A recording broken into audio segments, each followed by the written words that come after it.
Salve, salve galera massa, tudo bem com vocês? Estamos aqui de novo para gravar uma nova videoaula. Isso mesmo, minha gente. Eu me chamo Professor Diogo. E eu, Professor Jadson. E hoje vamos falar de um assunto interessantíssimo. Todo mundo está vivendo aí, né, professor? Essa onda dessa epidemia do coronavírus que surgiu lá na China. Então, dando ênfase a isso, a gente vai destacar 3 epidemias de grandes proporções mundiais, né? A gente preferiu destacar essas 3, entre outros que já existem aí no mundo, né?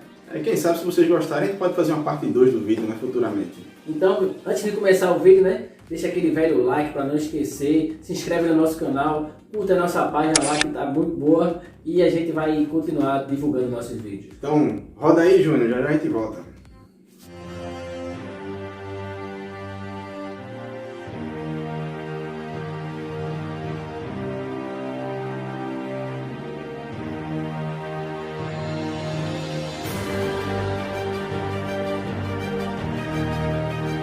A primeira epidemia que nós vamos falar é a peste negra, certo? Teve o seu ápice aí entre 1347 a 1353.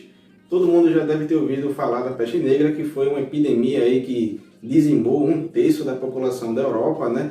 Na época aí da Idade Média. Vale lembrar que essa doença só não se espalhou para o resto do mundo porque o povo europeu ainda não tinha tido contato aí com a América, né? E muito menos com a Oceania. A peste negra foi considerada por muitos um castigo divino por conta dos atos pecaminosos da sociedade. A morte cefou 1/3 da população europeia em menos de 6 anos. O continente foi assolado pela doença causada por uma bactéria transmitida pelas picadas das pulgas de ratos. Na época, as cidades medievais agrupavam uma grande quantidade de pessoas. O lixo e o esgoto corriam a céu aberto, atraindo insetos e roedores portadores da peste. Os hábitos de higiene pessoal ofereciam um grande risco. Atualmente, a doença é conhecida como peste bubônica por conta dos inchaços provocados numa região com nódulos na virilha. Hoje em dia, a doença é facilmente tratada e o paciente tem grandes chances de se recuperar. O último caso no Brasil foi registrado no ano de 2005. A segunda epidemia que a gente vai falar agora é sobre a gripe espanhola. A gripe espanhola é derivada do vírus influenza, mas não quer dizer que a gripe espanhola surgiu na Espanha. A Espanha se deteve a pesquisar um pouco mais porque os países estavam enfrentando aquela batalha na Guerra Mundial. A gripe começou em março de 1918, quando um soldado da base militar dos Estados Unidos ficou doente com sintomas da doença. Logo na mesma semana, outros 200 soldados ficaram doentes.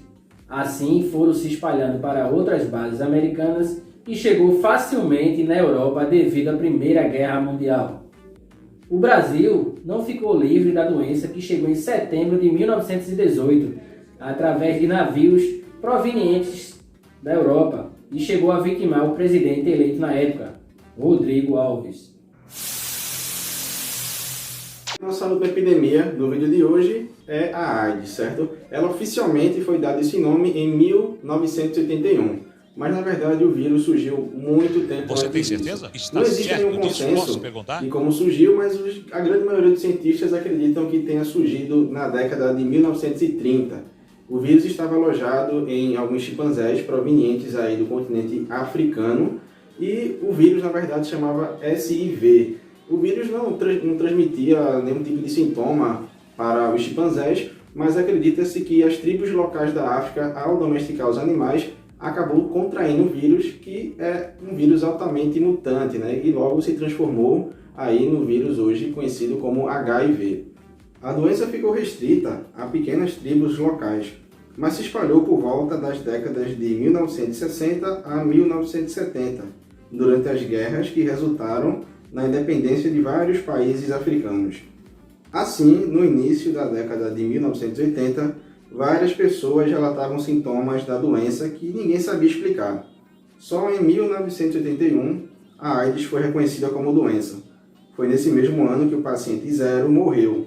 Era um comissário de bordo que espalhou a doença. O primeiro medicamento só foi criado em 1987, o AZT, e apesar dos avanços e na melhora das condições de vida dos soropositivos, a doença até hoje segue sem cura. Então, a AIDS é um vírus ainda que vem assombrando a população, né, porque ele continua muito forte na nossa população, principalmente no continente africano, né, e é um vírus que saiu da escala local e foi para uma escala mundial, né, a gente chama de epidemia e pandemia, né, isso, professor? Isso, e acabou vitimando várias personalidades conhecidas, né, do mundo pop, do mundo artístico, né, Cazuza, Renato Russo, Freddie Mercury. E até recentemente, né, o Charlie Sheen, figura muito conhecida no cenário de filme, né, ele assumiu publicamente que é detentor do vírus desde 2015. A gente separou aí essas epidemias, né, a gente sabe que só foram apenas 3. Quem sabe se rolar parte 2 aí vocês comentam, dá sugestão de aula aí embaixo. Espero que vocês tenham gostado dessa aula. Então, se você gostou, compartilhe, segue nossa página lá no Instagram, curte o vídeo, comenta, como o professor falou, deixa aquela velha sugestão que a gente está de olho aí. E muito obrigado novamente, porque vocês estão fazendo o canal da gente crescer e também a nossa página, nos divertindo e divertindo todo mundo. Muito obrigado a todos.